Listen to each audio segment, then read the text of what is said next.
এখন ওই শেষবেলায়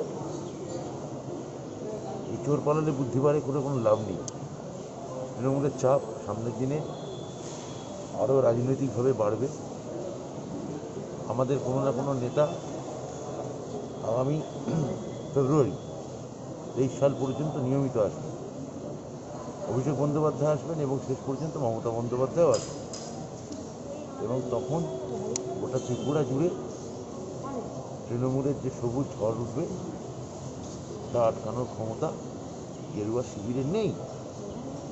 ফলে এখন মন্ত্রিসভা সম্প্রসারণ করুন, মন্ত্রিসভা রদবদল করুন, মন্ত্রিসভা সংকোচন করুন, মন্ত্রিসভা বিয়োজন করুন। এই সংকোচন, সংযোজন, বিয়োজন এসবে কিচ্ছু যাবে আসবে। এর মূল কারণ কি তৃণমূল কংগ্রেস?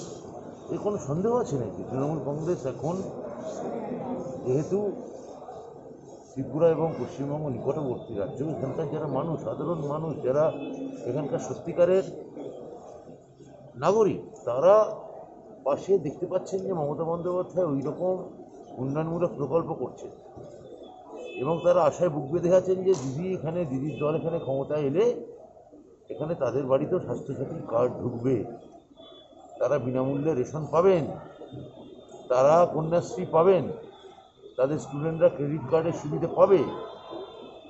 এই যে নানা রকম প্রকল্প, নানা রকম সুযোগ সুবিধা, এটা তো এখানে দেওয়া হয়নি, বিজেপি দিতে পারেনি এবং রাজনৈতিকভাবে যেহেতু দিতে পারেনি, ফলে খুব স্বভাবতই তারা তৃণমূলকে ভয় পাচ্ছে, কেননা পশ্চিমবঙ্গে তৃণমূল এগুলো করেছে।